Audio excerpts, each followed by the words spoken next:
Bless up for tuning in to Project Chaney. Magic happens when you question everything. Conspirituality becomes reality, weirdness is welcomed, and it's okay to change your mind. Big up yourself.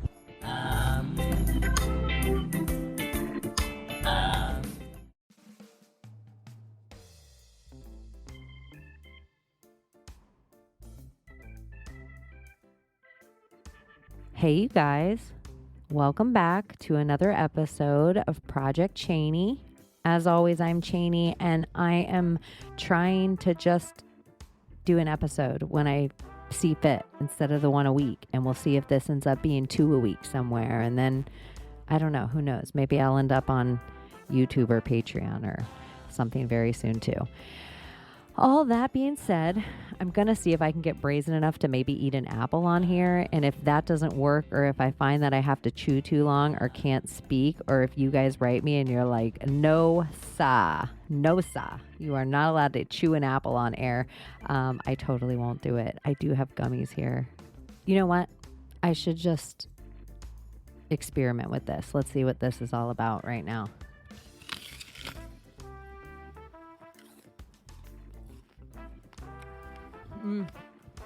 I definitely don't think I can chew an apple while I speak. It's just too much. It makes me do a lot. This is gummies. It's gummies are best. Okay. So much for the apple idea. I could edit that out, but I'm totally going to leave it in. Anyways, hi. Guess what? I dreamed last night. If you know me or listen to the show, you know I don't really dream all that often. But I had a dream last night, and I've been sleeping more, like 6 to 8 hours a night for like the last 3 nights in a row. I will say I feel pretty good about it. So far, so good. But I dreamed last night, and I was sitting on a beach, and my feet were in the sand, and I was looking far out at the horizon, and all of a sudden, like, the sea started to come up, and the sky started to almost rip open in this, like, pearly nebula type purpley blue way. I still have apple in my teeth. And at first, everybody on the beach was kind of watching it. It wasn't a super crowded beach, but there were people on the beach. And everyone was like, what is that? What is that? And as it kind of came from the surf out front of us, it was kind of looked like it was starting to grow like a bad storm, where it was looking like maybe it was going to be over us too. And as crazy as the like pearly, blacky, smoky, misty nebula looked, all of a sudden, this like red, white, stripy fabric, like red, white, stripy, plastic, cartoony look mixed in with it, that then it looked so unreal. It looked like a breaking of reality. Like the nebula thing, my brain could comprehend. But once this like fabricy, plasticky, cartoony stuff started to rip through it, it was like, holy shit. And I, as it started to grow over me, I turned around and started to run for a second. And I patted around myself with that panic, like I should have a child or a small animal, like I left something on the beach of dire importance. And I was like, oh shit, my phone. It's so weird. I feel like it's the only time in my whole life I've ever dreamed about my phone before. But I was like, I have to text Jules, that's my wife, and tell her, like, I stopped running. I was running toward the car, and everyone was kind of running past me toward the car as I was stopping to look for my phone, and I stopped on the boardwalk. And I was like, I have to text her and tell her that this is all fake. And it was like this huge amount of fear of me running from this thing. All of a sudden, like even in my dream, I knew I was dreaming. So there was a relative moment of lucid where I was telling myself in the dream, this is all fake. But even me staring at the sky, I was telling myself separately that this was all blue beam and it was fake. So it was this whole crazy, and it sounds even crazy trying to repeat it, but you know, they say to write down your dream as quick as you can or you'll forget it.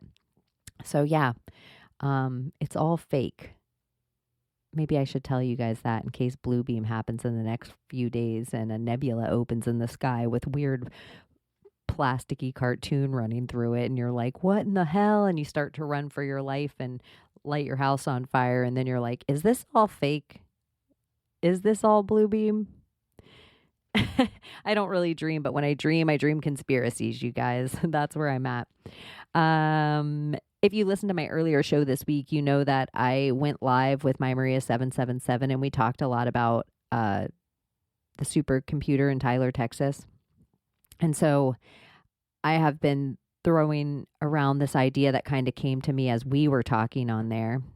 I made her explain it. I should explain it to you guys. If you don't know what the supercomputer in Tyler, Texas is, they call it Tyler.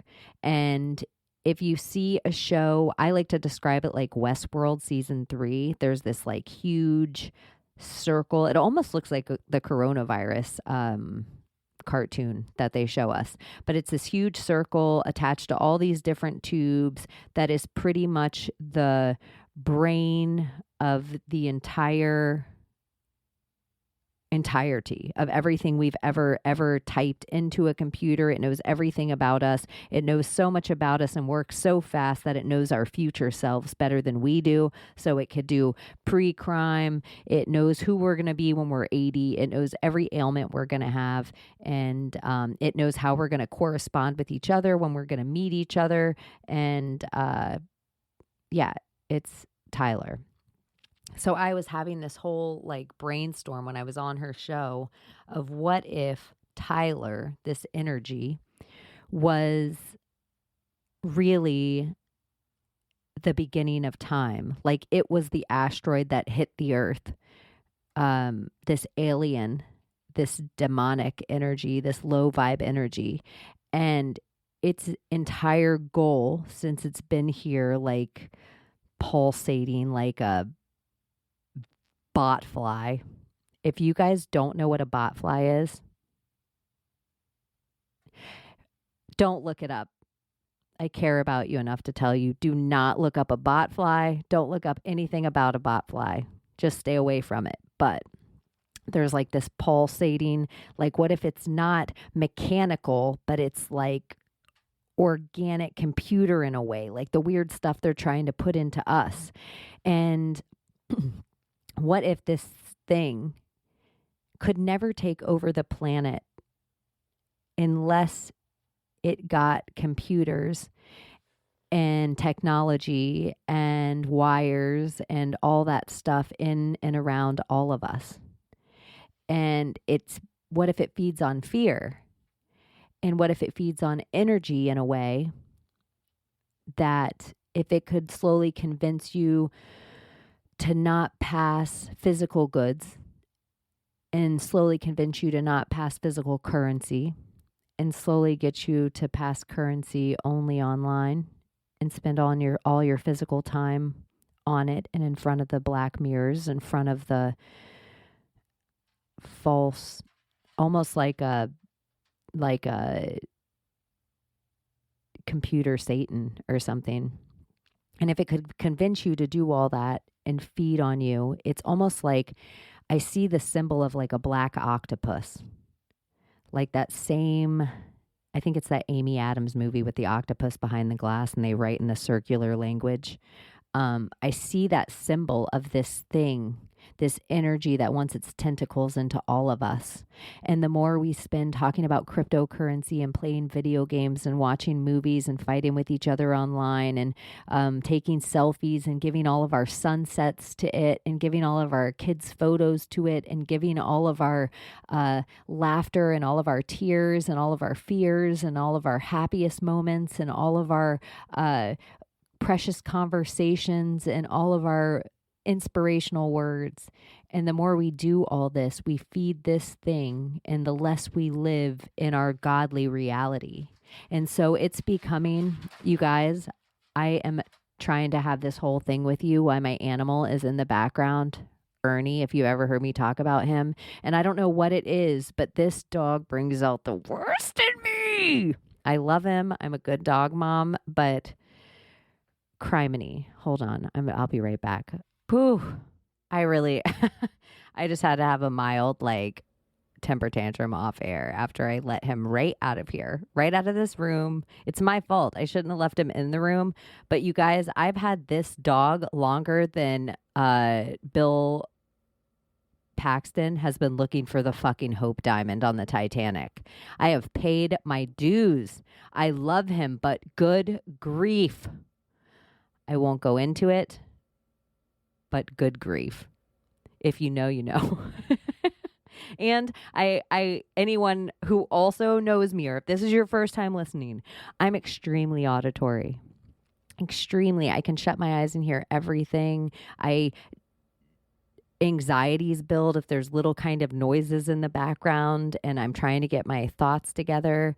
And that dog is always a little noise in the background. He's chewing his feet. He's licking something. He even drinks water loudly. Like he puts his face all the way up against the edge of the bowl. And I don't know. Anyways, he's my personal Tyler. Shit.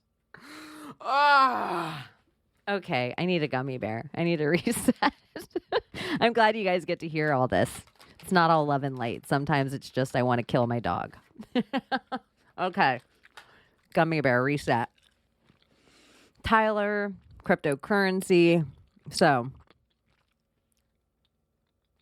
this thing is in a constant battle to take your energy out of the realm and put it into the black mirror.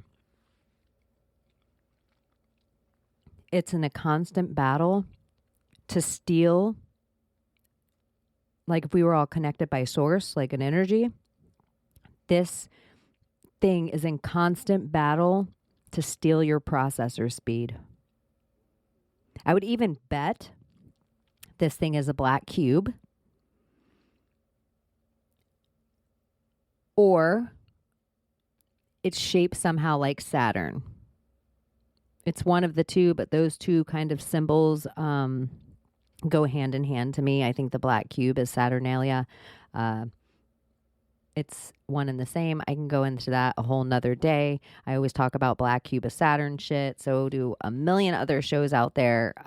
But I really wanted to get this idea to you that I've been thinking about since my Marie and I were talking about it. And if it wants to get in all of our hands, it also gets in all of our hands and it takes away our individual thought. It takes away our authenticity. It becomes the daily paper we all read. It doesn't matter how many infinite ideas we think we see by putting something in Google. It's not that way anymore. So it's making us lemmings. We aren't lemmings. The box in our hand, the box in front of our face, the box in our living rooms, the box in our bathrooms, the box in the airport, the box in front of us on the airplane seat. It's like all that is making us a lemming. So if we expand for the black cube, for Tyler, for Satan, for this computer, we stop expanding for God. And then is that the battle right there? Is it technology versus nature? Is it that simple? Because something deep in me feels like it's like our real magic versus their bullshit science. And maybe some of the evil they are really just creations of the thing. And then the idea of matrix means uterus. So if it's a Big Bang theory that's expanding out from when this black cube landed like a comet in the middle of Tyler, Texas, and it all expanded out from there, it also gives tons of weird credence to my idea that the United States was the first out there. Like we didn't come from Africa. Every bit of our history is a lie. Every single bit. And so it gives me this idea that maybe all of us stemmed maybe from this place. Maybe even they tried to get to like under Tyler at a few points, under this black cube. I know this is a crazy idea. And speaking of the Matrix, have you guys ever heard the idea that the Matrix movies, you know, they were written, I think, by the two brothers and the two sisters now? I'm not even trying to be sarcastic. I believe it's two transgendered women who say that the movie was kind of about being transgendered. There's also a conspiracy behind it that there's a black woman somewhere. I could have looked up all these people's names and more of the facts, but you know, that's not the fucking point I'm trying to make here anyway. So there's a conspiracy that a black woman really wrote the Matrix movies and that it was stolen from her, which I believe Hollywood does that all the time. This is how I think Hollywood rolls. I really think like they would steal an idea like Good Will Hunting and give it to two CIA agents named Ben Affleck and Matt Damon, and that's how they make them famous. I don't believe they wrote Good Will Hunting.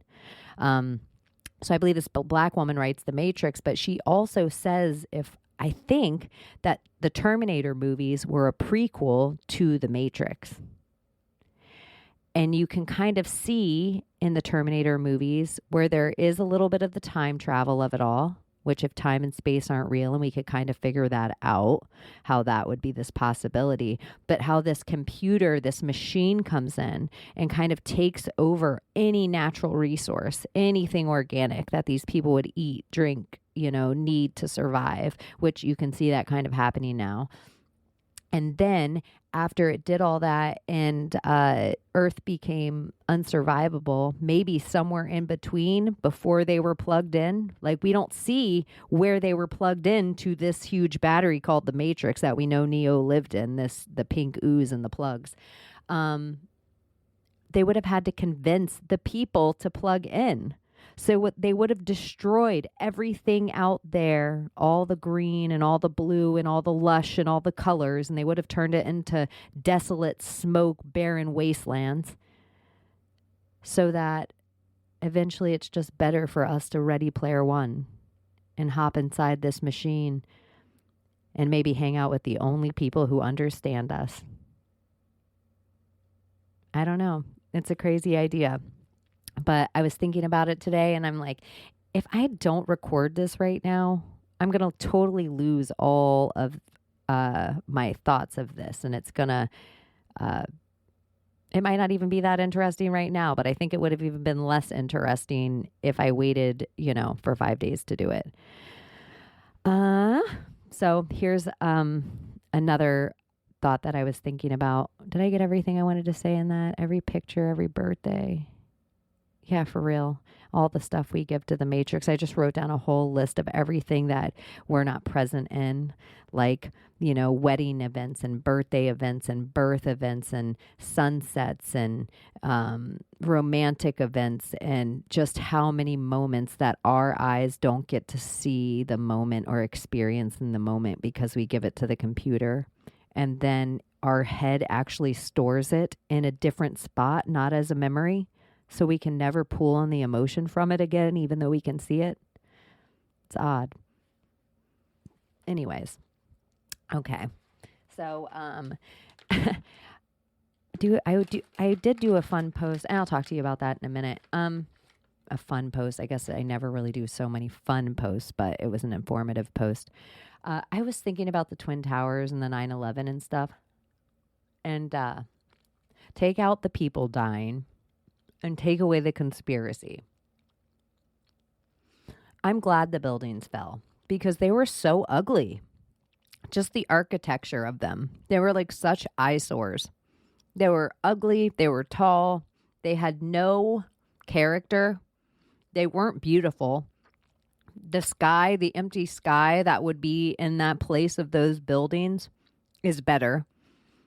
So if I had a bullshit t-shirt company called eatbullets.com, I would say that, can we all just admit the Twin Towers were ugly? I mean, if we're going to try to put a silver lining around them falling.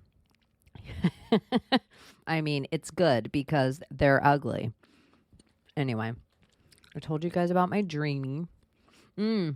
A big thing that happened this week, and I always talk about Joe Rogan, but I see it all out there where they're like, oh, Joe Rogan and Sanjay Gupta. And I don't know why. It could be I think it's the Sanjay out of it all. It reminds me of some kid on American Idol or something. Everybody is like, Joe Rogan got in a fight with Sanjay Gupta. Joe Rogan got in a fight with Sanjay Gupta. He really told him the what's what about his ivermectin. He really called him out. And I'm like, did he though? Did he? I did not watch the whole interview, but all the clips I see is Joe Rogan really going at him. But I didn't take that. And ivermectin is this good thing. Why would you just lie about that? But it's like,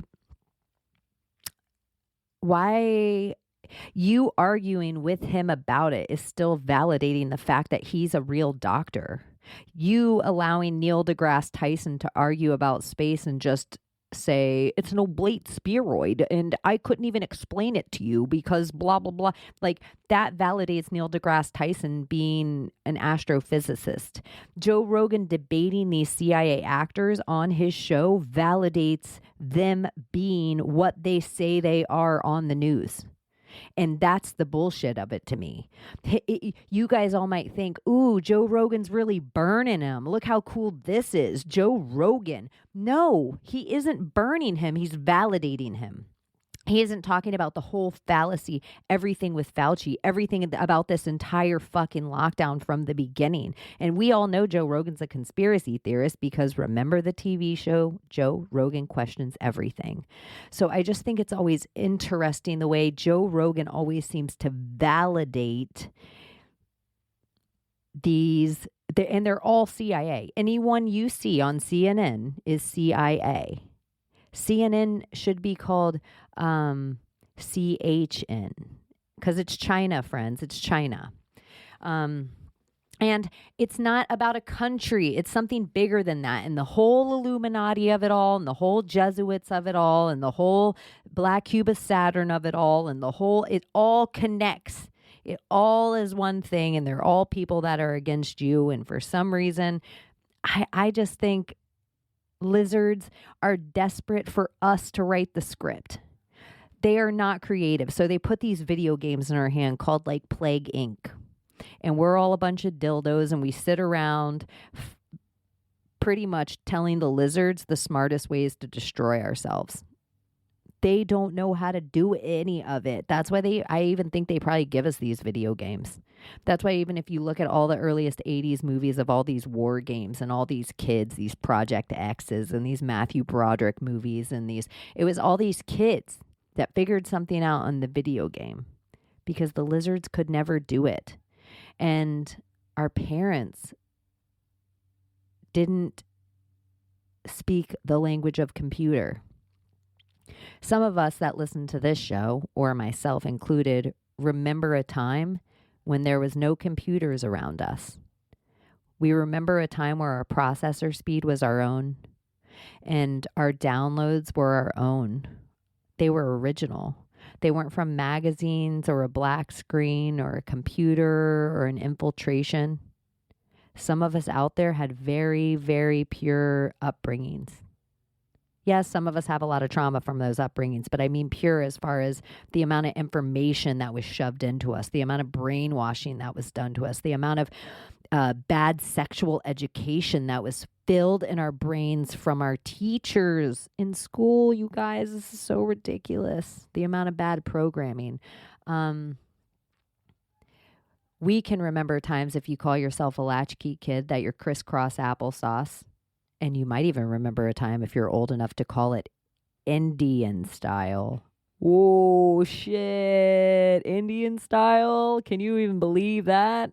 And I still in my head right now, whether you're Indian from India, and you would meditate, because that's how I meditate, is crisscross applesauce. Or if you're totally, who knows why they even did this to us, because you can't tell me you're giving all the credit to a man for discovering America and then he also thought this was India, and that's why he called all the people here Indians. Like, it's just a bad rewrite of history, because they're always rewriting our history bad. It's just like somewhere they never make sense. Like somewhere, if you just keep asking enough 5-year-old questions, but why? But why? But why? They don't fucking know. They're making this shit up as they go along. Anyways, I don't even know what the hell I was talking about anymore. I don't even really care. Who cares? I'm just going to move on. So, do you guys know the word onomatopoeia? This word harasses me, and I always get palindrome and onomatopoeia mixed up. And I had some of my regulars come in my work last night, and I could look all this stuff up, but sometimes I just want to make my brain work. So an onomatopoeia is, and I actually had them opposite last night, but I've corrected it today.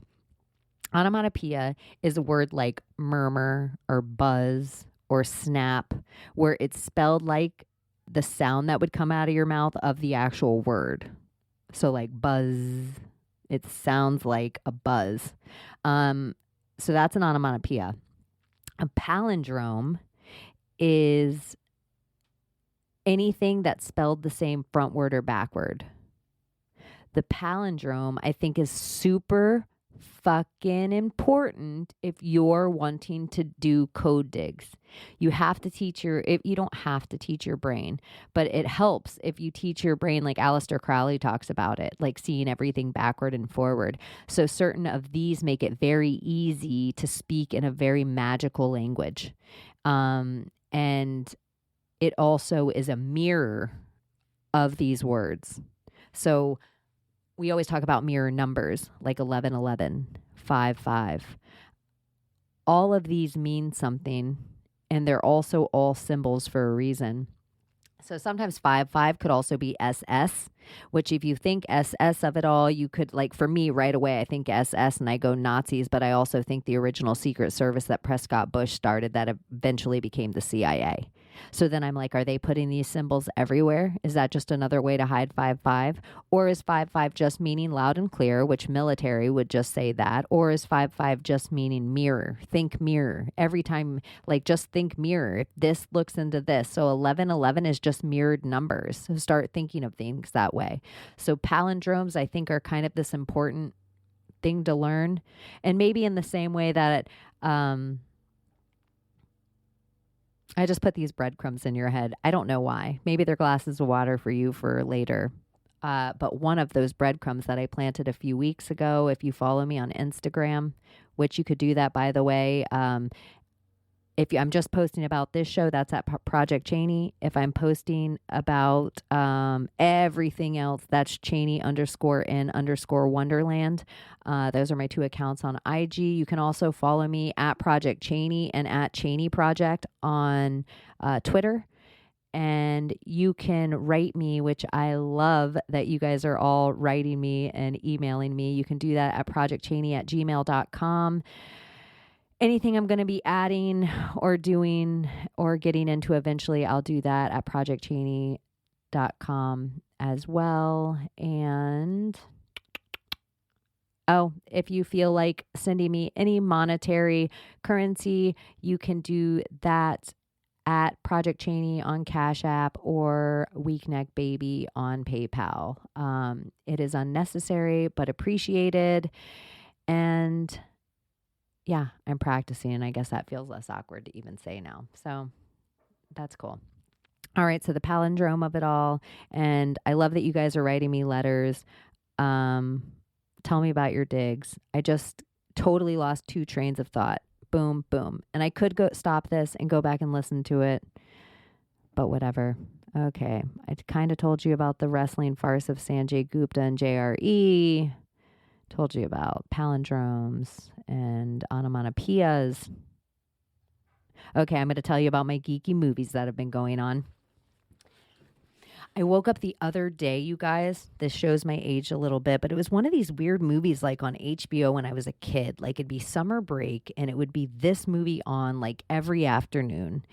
And there was this movie called Chances Are, and it was Robert Downey Jr.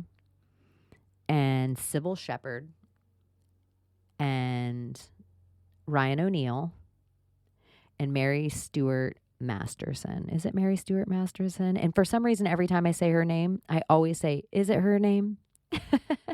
It's funny because I have certain great friends over the last year of my life, and each one of them separately have told me a movie with Mary Stuart Masterson in it that they're like, hey, have you seen that movie? That reminds me of you. Hey, have you seen that movie? It reminds me of you. So here's another Mary Stuart Masterson movie. And funny enough, if you look at it, she has this like short blonde hair. Whatever, maybe me in my 20s.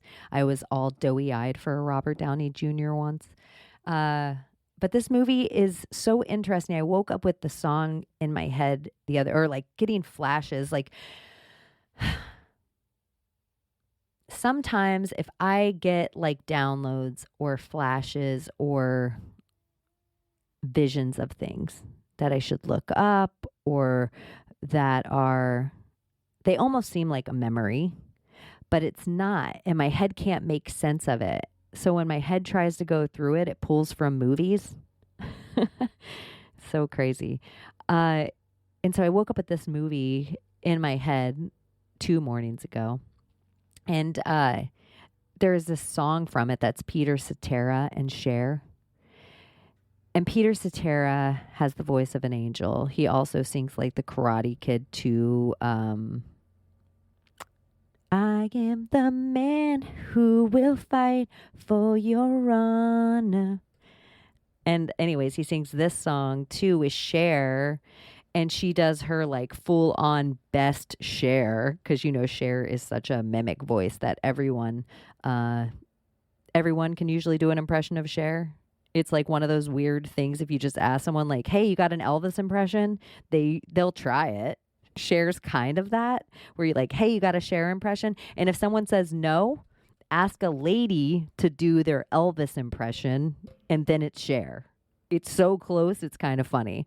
So there's this like part of the song that I woke up thinking in my head, and it was like, I still remember when your kiss was so brand new. And so it was like, holy shit, I have to like look up this movie, and I've been talking about this movie now.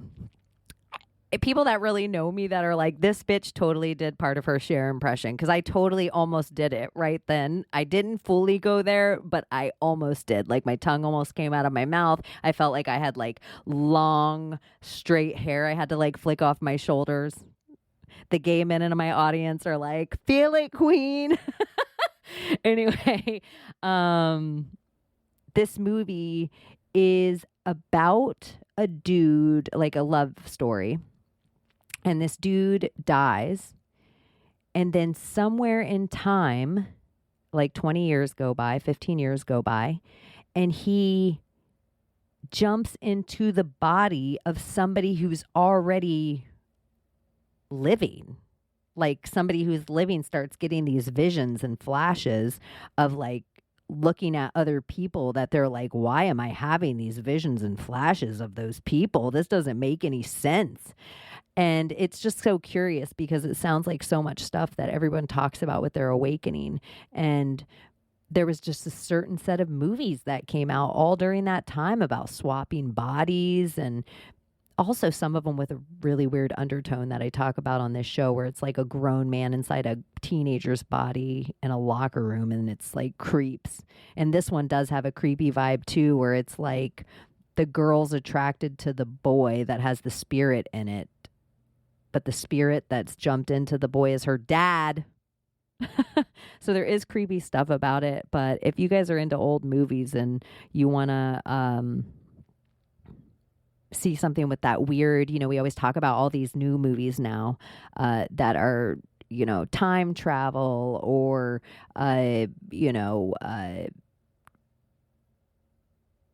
spiritual, or I don't even know how to really explain this one. It's so odd. There is a heavenly vibe to it for sure. But I think there was a lot of movies like this when we were growing up. And I was like watching this video this morning, like just going through and watching a whole bunch of different soundtracks, videos and songs. And I was thinking, are there love stories anymore? Do they write about love in movies, or is it all just like good and evil and saving the day and blah? But is there just simple? I know like The Notebook. I never seen that, but I know the ladies love like The Notebook.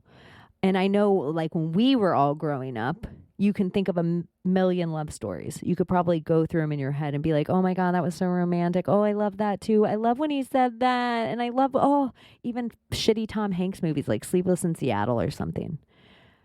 Are there love stories anymore, or am I just so far out of pop culture that I don't know of them? Are there movies that come out nowadays that still express this idea of like, I don't know, true love, or love that would last different lifetimes, or love that you would come back to this lifetime for?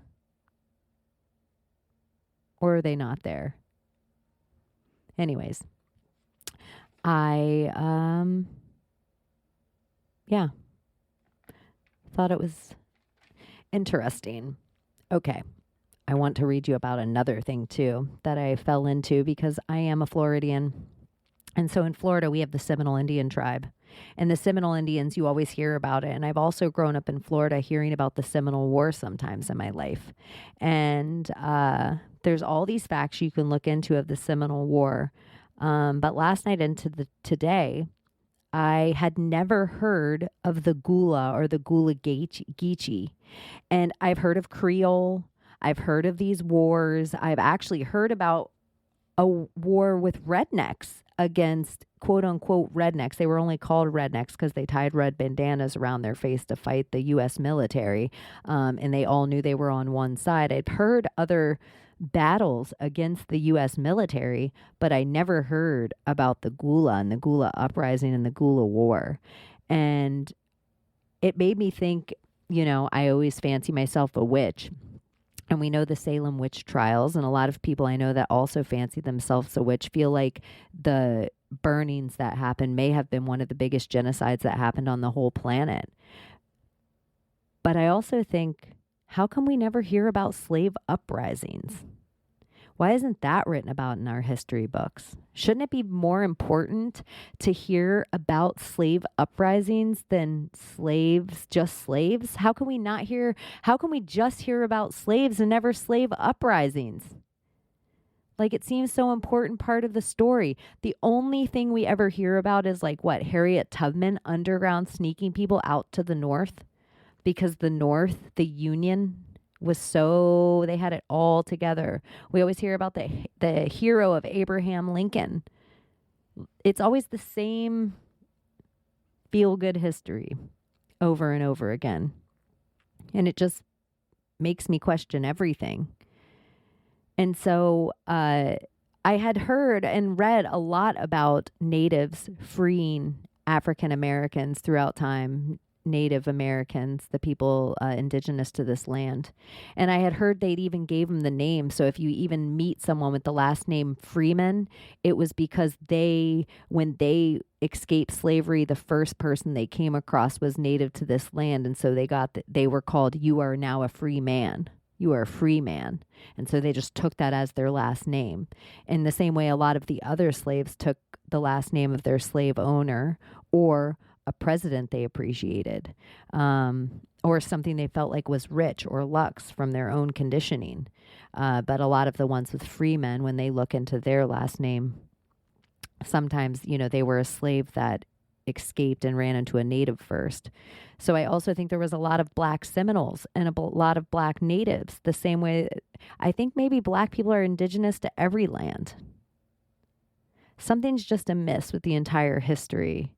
And it sure does seem, to me, I can be honest enough to see that they're trying to bury it in my country.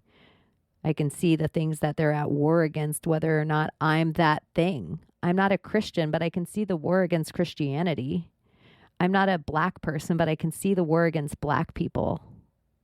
I'm not a mom, but I can see the war against the womb. And I just think, You're lying to yourself, or you have cement shoes and an idea if you can't admit these things. And if you're a Republican and you think you've been on the right side of history the whole time, you have not. Your party's been corrupted too, and I'm going to remind you of that over and over again. And there's some bleeding heart people in your life that still have some ideals and some viewpoints and some things that our world desperately needs. Desperately. So don't think you have it all right because you sit in some group. Because your history is a fucking lie. All your history is a fucking lie. So who owned Florida before the United States? We always hear about the Louisiana Purchase. We hear about how Alaska was gotten. It's gotten the word. Alaska was purchased. I just didn't want to say purchased twice. And then gotten was the best word I came up with second. Come on, brain. Get with it. It's Saturday. Yeah, who owned Florida beforehand? Could it have been Spain? Did Spain, before Spain had Florida, what was Florida beforehand if it was all Seminole territory? Was Cuba and the Keys and all the island chains, was it all one place before Spain took it over? Or was it all one place still even after Spain took it over? But then it gets back to the whole Columbus thing. It's wonder why Floridians are all fucked up right from the beginning, because we already, Floridians, we learned about Ponce de Leon and knew he was here first. And we also learned that Columbus discovered America. It's like already a conundrum from the get for us. We don't even learn about Leif Erikson. You got to be extra white for that shit. We don't even get to learn about that. We don't even get that Minnesota, Wisconsin history. And Leif Erikson, he discovered America before Columbus. So the people up there have their own fuckery going on. I'm sorry I said fuck so much. It's Saturday. It's not Sunday. I'm going to say it again maybe. So then of the Spaniards, Ponce de Leon, Juan Ponce de Leon is the dude who discovers, quote unquote, discovers Florida. Guess what he's looking for? The fountain of youth, everyone. The fountain of youth. As a conspiracy theorist nowadays, what would you call the fountain of youth? Would you call it adrenochrome? Would you call it a pineal gland or blood? So we're the people of Florida, the Seminoles, the Gullah, Geechee. Were they the same as the Haitians? Is there something special about this area of people that they want to drink that blood? I don't know. It's just curious to me. How much of our history has been buried, twisted, or stolen? It's kind of crazy. It is kind of crazy. Any other rabbit holes I want to send you guys on this week? I tore apart Joe Rogan. I did make a post about the Presidential Medal of Freedom, which is pretty funny. If you want to go through Obama's picks for the Presidential Medal of Freedom, it's almost like a list of who's who of pedophiles in Hollywood. Tom Hanks, of course. We got good old Tom Hanks showing up, which... Isn't it creepy, too, how all these pedophiles like to play cartoons? Because if you're the voice of a cartoon, wouldn't it be very easy to enamor kids? It's next level. But it's like Obama gives it to Steven Spielberg. He's one that everybody needs to look into. I totally think he's a creep show, hands up, hands down. He gives it to Joe Biden. Hands down creep show pedophile. He gives it to Ellen, hands down creep show pedophile. Anyways, I could scroll through the rest of them, but I won't. I know. I don't think I have anything else to talk to you guys about today, and I don't want to get to this place that it feels like I have to stretch it out or try to hit some magic number mark. I feel like it'll make me less inclined to do it. I just want to come to you guys when I'm inspired, and sometimes, hopefully, it'll be 2 hours, and sometimes it will be 45 minutes, and sometimes I'm going to have rad guests, and I think sometimes I'm going to have 2 or 3 guests. I'm going to try that out soon. And I know for a fact I'm definitely going to be hanging out with a clique of chicks on your screen. It will be video format, but it won't be this. There's something I really like about doing this just alone or with my guest. I was on False Reality Check. You can check out that. I think the video will be coming out on their YouTube channel. You should subscribe. Drusilla re-released their 10 Stages of Genocide. It's really good, and I think they just have the commercial of it on their YouTube. I think you have to find that on their Rockfin. But both Scott and Megan have released it from the Drusilla and the Heretic Girl IG accounts, and that's really worth a watch and a share to get out there. I guess there's no new John McAfee stuff. Code Monkey says he may run for political office. That's intriguing. I have been lucky enough to be privy to some pretty fun digs, which I'm not usually a gematria person. You know how I feel about that. But I was texting with I call my friend Alex Daddy. She's like she's a big daddy dyke. I don't care. I'm going to call her that. You guys can know that. And my friend Carlene, I call Smalls. So we were texting all about Joe Biden standing in front yesterday. He was in front of like this. They like set up this whole wall behind him, and it was all these kid books, and it was the Build Back 666, Build Back Better plan. And the only reason I even walked by and noticed it is because one of the books they had in the background was Ferdinand, and I happen to have that tattoo on my forearm of Ferdinand the Bull. And so I was like, holy shit, it's the same book I have. And I was actually talking to one of my Taurus friends on the phone over like that day, and I mock her, and I always like will send this cow emoji to her, and there was a cow standing by this Taurus book, so it made me stop and take a picture of it. So just for shits, because we were bored nerdy geeks, we started to gematria the book titles in the background. And you guys, it kind of blew my mind. And John McAfee had been saying in the past week, like, hey, learn gematria and shit like that. And I poo-poo gematria, not because I poo-poo gematria. I get it. I get the codex. I get the speak. I get it, the harmony, and I get it. What I don't like about it is that any asshole in America and the world can just add things to the Gematrix, which is this Bible type thing that everybody into gematria kind of uses. But I look at gematria almost like a slot machine. Some people are great gamblers and some people suck at it. Some people, every time they walk by a slot machine, they put every dollar in, and they might win sometimes, but most of the time they're losing. Some people never pull a slot machine ever, ever, ever. And then they're just on their way to the bathroom and they see a slot machine and they get this wave over them. And they're like, you know what? I am going to stick $1 in that machine. And they stick $1 in and they win 100% of the time because they wait for that feeling and that voice and that energetic like pull. That's kind of how I feel about gematria. And sometimes I do it just to laugh, just to see what'll come up. But I don't know. I think that's part of my witchy, is making myself laugh. Whatever. So yeah, the 11 of it all are a ton of fun QAnon stuff. I don't ever pick dates. John McAfee says 11/11, which isn't that so fun. Like, just keep throwing. Can you just put the golden carrot just a couple more yards ahead of me? And as long as I keep walking forward, I get it. And all the while I get this, and everybody thinks that, well, this is making everybody sit around and do nothing. I'm not doing nothing. Are you doing nothing?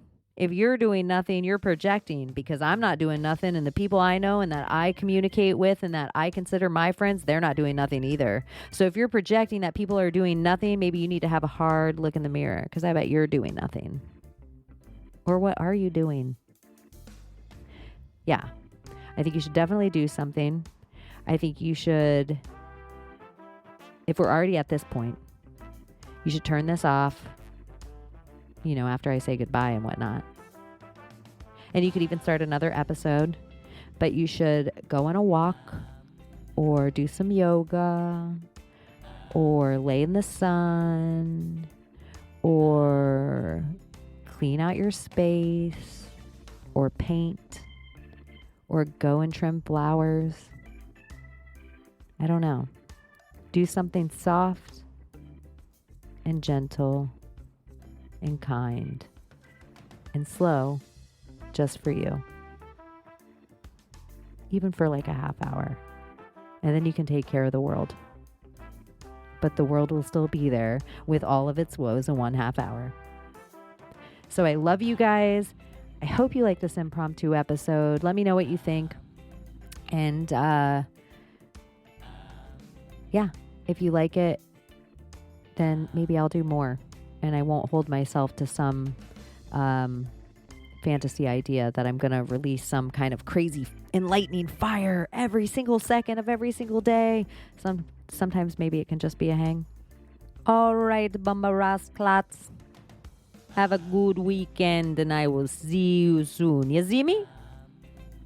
So she has been Chaney and now she's off to smoke a blunt. See you next Tuesday, you fucking cunts.